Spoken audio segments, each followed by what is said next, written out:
Union Home Minister Amit Shah slams Congress on emergency, says on this day 45 years ago, one family's greed for power led to the imposition of the emergency.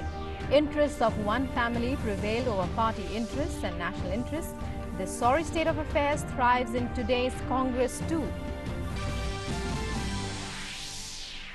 Working mechanism for consultation and coordination on India-China border affairs holds 15th meeting. Emphasis by both sides on strictly respecting and observing the LAC. Agreed to maintain communication at diplomatic and military levels to resolve existing situation peacefully. One terrorist killed in ongoing encounter at Harchiva area of Sopore in North Kashmir. 2 to 3 terrorists believed to be still trapped.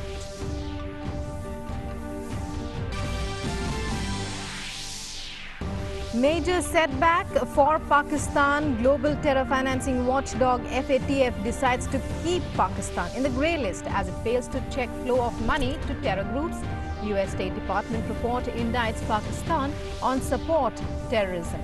Says Islamabad continues to serve as safe haven for terror groups targeting India and Afghanistan. India's recovery rate improves to over 57% with 2,71,000 recoveries. Active cases cross 1,86,000 with 14,894 fatalities.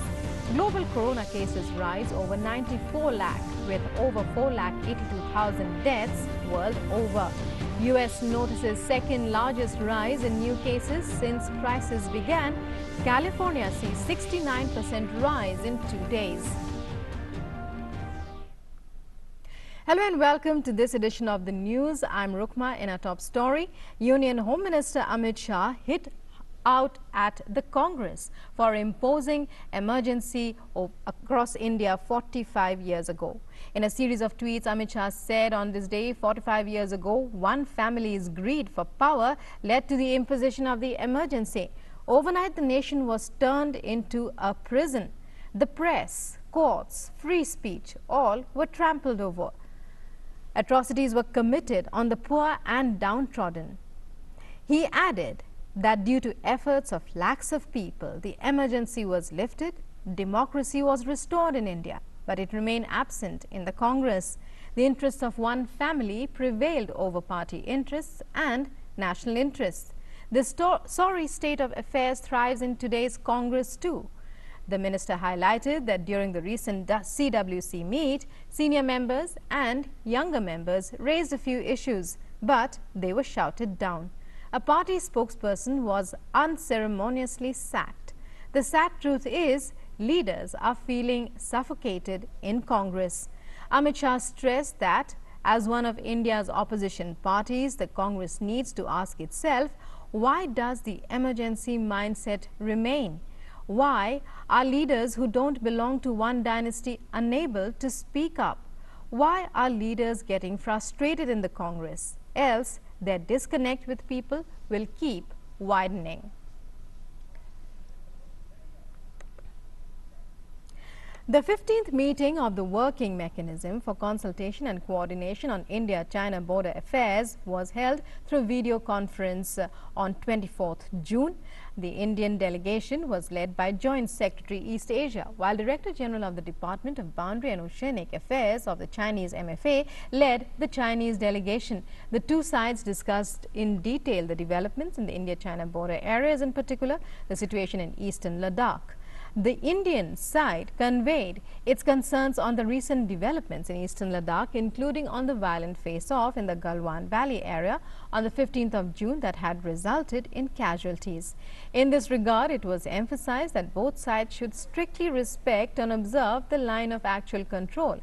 The two sides recalled the conversation last week between External Affairs Minister and the Chinese State Councillor and Foreign Minister Wang Yi, and reaffirmed that both sides should sincerely implement the understanding on disengagement and de-escalation reached by the senior commanders on the 6th of June. The two delegations agreed that implementation of this understanding expeditiously in accordance with The bilateral agreements and protocols would help ensure peace and tranquility in border areas and the development of broader relationship between the two countries.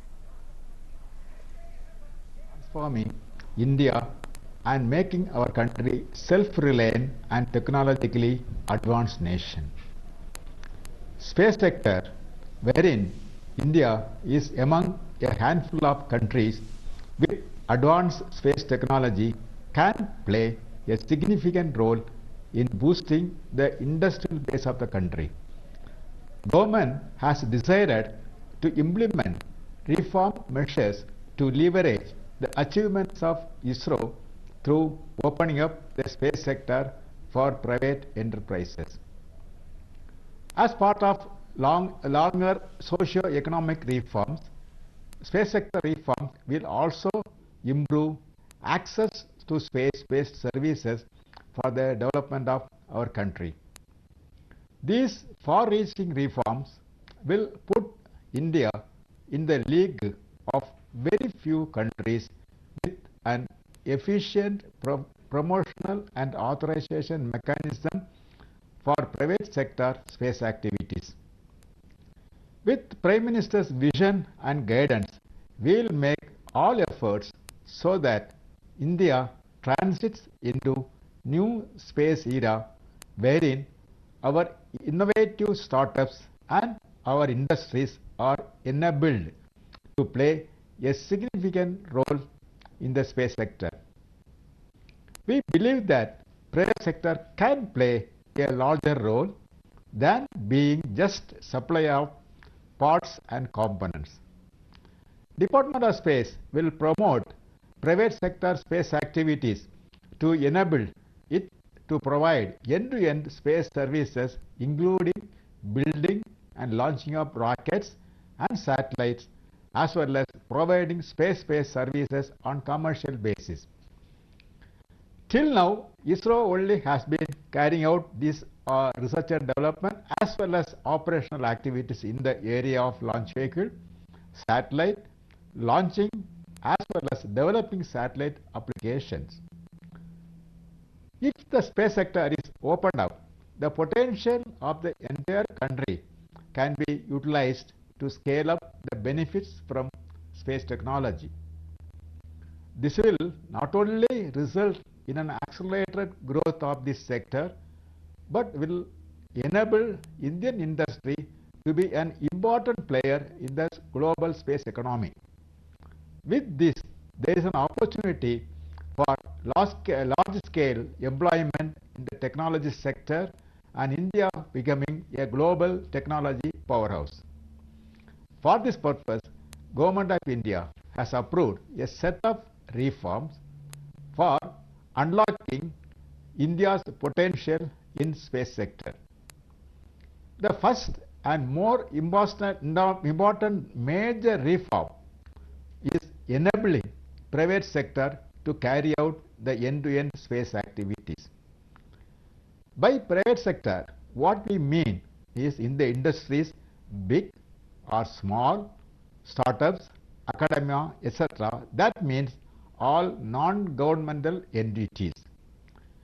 They will be enabled to carry out all the space activities, namely building of rockets and satellite, providing launch services, own satellites, and provide space-based services on a commercial basis. In addition, private industries will be offered opportunities to undertake research and development activities also. They can also be part of the science and interplanetary missions of ISRO. This is planned to be done through announcement of opportunities. We have already announced opportunities in human spaceflight program and are eagerly waiting for the response. Okay, now come to the point. How to enable these reforms to happen? First and foremost, we need to have a mechanism to allow the private players to carry out space activities considering it involves safety, security, and quality aspects. Secondly, we also need a mechanism to ensure that the private players experience ease of doing space business at low cost. At present, there is no mechanism in the Department of Space to undertake these kinds of activities. Therefore, government has approved establishment of an autonomous nodal agency called Indian National Space Promotion and Authorization Center, that is INSPACE, under Department of Space as a separate vertical for taking independent decisions with respect to permitting and regulating the activities of private companies in space sector. This is going to be a major system and reform in Department of Space. The InSpace will have its own directorates for technical, legal, safety and security, activity promotion, as well as for monitoring purposes, so that they can take independent decisions. Thus, the center will have a board. The board of InSpace will have representation from industry, academia, and Government of India. InSpace will act as a national nodal agency for handholding and promoting private sector in space endeavors, and for this ISRO will share its technical expertise as well as facilities. InSpace will also permit private companies to build facilities within Department of Space premises as per the need and feasibility. Private companies can directly apply to InSpace. InSpace will independently evaluate and process the application. Once InSpace gives its decision, it will be binding on all stakeholders, either private people or the ISRO. The InSpace mechanism may take about 3 to 6 months to become operational. However, private companies need not wait for the system to be formalized. They can start applying through Department of Space in the interim. We will process the requirements and do the needful even now itself. In fact, already private companies approached us for the use of space ISRO's facilities, and we are processing the request very fast track mode. There is also requirement for the policies. Definitely, to make this system to function effectively, definitely we need policies to be built, and we need a new navigation policy. At the same time, we are having SATCOM policy, remote sensing policy existing, but they need suitable modifications on that SATCOM policy and remote sensing policy for the purpose of InSpace to perform its duty in an effective manner. The new mechanism will provide a fair and equitable space for private enterprises. This is all the first reform. There is a major reform. In short, that mechanism we are going to establish is for allowing private players to carry out the activities in space sector. The next reform, what we are talking is that the role of New Space India Limited, that is NSIL, is recalibrated to transform the approach of supply-driven model to demand-driven model for space-based services. NSIL will be empowered to take over the operational launch vehicles, satellite, as well as commercial applications activities, and will execute them through industry consortiums. NSIL will also undertake technology transfer activities. Now, coming back to ISRO, its activities are not going to be reduced. ISRO will continue to carry out space activities, including advanced research and development, interplanetary missions, human space flight, and capacity building activities. In addition, ISRO will also wholeheartedly support private sector as per in-space decisions. To discuss and explain these aspects about the reforms, functions and strategies, we are planning to conduct an industry promotion meet within a fortnight, wherein we will share more details about the mechanism and the application requirements. With this, I believe very strongly that India will transit into a new space era, wherein many startups and Indian industries are expected to play a significant role. We are very excited with the prospects of these reforms will bring, and are confident that our innovative youth will come forward to avail all the opportunities arising from these reforms. Several startups have already come forward, and we are assured that India will emerge as a major hub for global space economy. I invite wholeheartedly the private players to come forward and carry out the space activities and make India a global technology powerhouse. I wish all the prospective private players, startups and academicians the very best in their space journey. Thank you. Jai Hind. Well, you were just listening in to the live address of ISRO Chairman K. Shivan. He was speaking on the decision of the government to reform the space sector, allowing private sector space activity. He said that the aim is to make India an important player in global space technology. And he also spoke at length about how it was the start of a process to unlock India's potential in the sector of space exploration. And now let's take a look. Our correspondent Amritpal Singh gets us this report from Leh about the situation there. Let's listen in.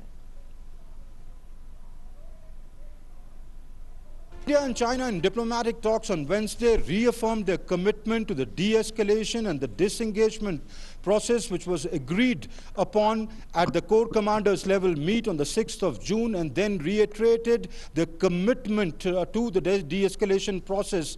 They reaffirmed their commitment to maintaining peace, calm and tranquility along the line of actual control. And ahead of this disengagement process, the Army Chief visited forward locations along the line of actual control on Wednesday. He was in Leh for a two-day review of the operational preparedness of the Army units. He interacted with formation commanders and took stock of the situation. He also interacted with troops and boosted their morale by giving them commendation cards of the Chief of Army Staff for exceptional devotion to duty.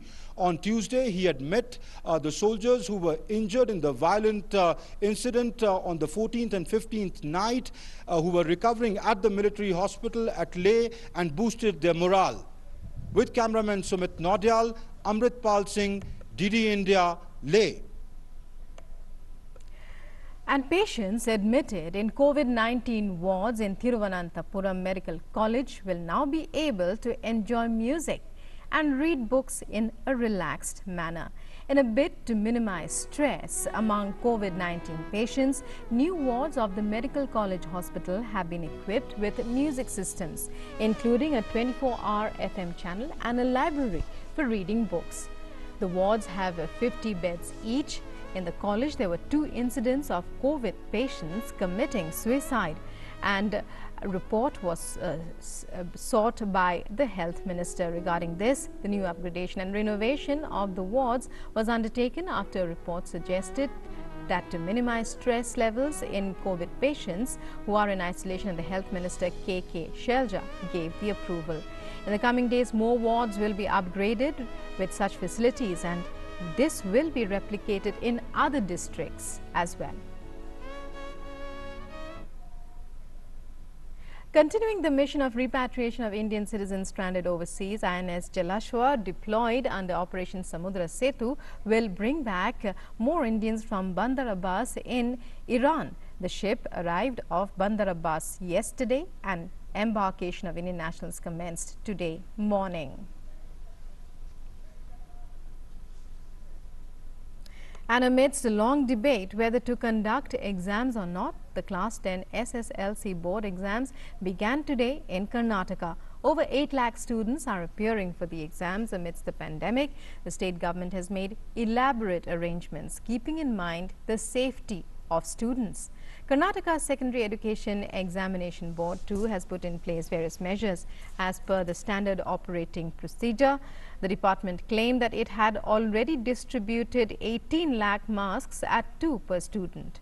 As per the release by KSEEB, 12,674 students, including children of migrants and those staying in hostels prior to the lockdown, had opted for change in exam centers. And for them, the department had issued revised admission tickets. Karnataka Education Minister Suresh Kumar visited one of the centers to take stock of the situation. Thermal scanners have been distributed to screen the temperatures of students appearing. The department is also using the services of scouts and guides at the centers. The health department has deployed a health assistant and an accredited social health activist at each center. As decided earlier, students coming from containment zones are being seated for the exam in a special room, and the invigilators in these rooms are provided with N95 masks. If a student tests positive, he or she will be allowed to appear for the supplementary exam as a first attempt candidate. And in Jammu and Kashmir's Sopore, an encounter is underway between terrorists and security forces in the Har Shiva area in North Kashmir. 2 to 3 terrorists are believed to be trapped here. 1 terrorist has been killed.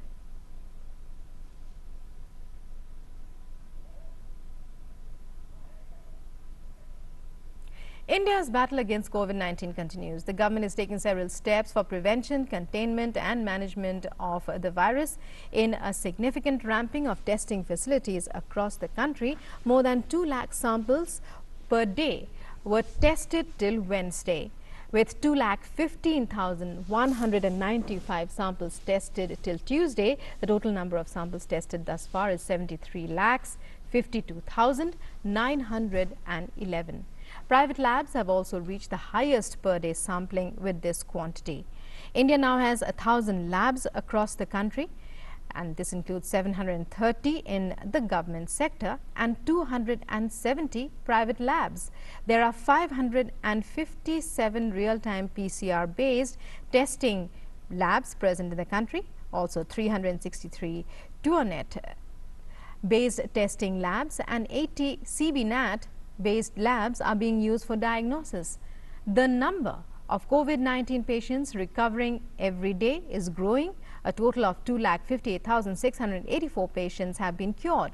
The recovery rate is 56.71% amongst COVID-19 patients. Presently, there are 1,83,022 active cases, and all are under active medical supervision. And let's now take a look at COVID-19 updates from across the world. Globally, over 94,05,000 people have tested positive for COVID-19, while over 4,82,000 have lost their lives so far. The United States continues to remain as the worst affected as far as numbers of confirmed cases are concerned, followed by Brazil and Russia. Over 23,80,000 people have tested positive across the US, while over 1,21,000 have died so far.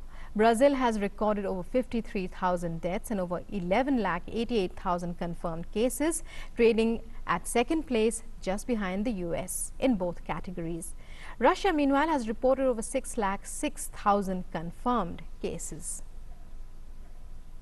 And the World Health Organization expects the coronavirus cases to hit the 10 million by next week. Terming it a sober reminder, WHO Chief Tedros said that even as we continue R&D into vaccines and therapeutics, we have an urgent responsibility to do everything we can with the tools we have now to suppress transmission and save lives. Tedros has backed Saudi Arabia's decision to ban pilgrims from abroad from attending the annual Hajj pilgrimage to help limit the spread of the virus. On the spread in the Americas, WHO has issued a warning saying that the virus was still raging there and needed a very aggressive response from governments to suppress the spread. According to the WHO, many countries, including Britain, had fought hard and were making a steady exit from lockdown. WHO has expressed concern that many countries are now experiencing difficulties obtaining oxygen concentrators. He said that one of the most effective ways to save lives from COVID-19 is providing oxygen to patients who need it. WHO estimates that at a current rate of 1 million new cases a week, the world needs about 620,000 cubic meters of oxygen a day, which is nearly 88,000 large cylinders.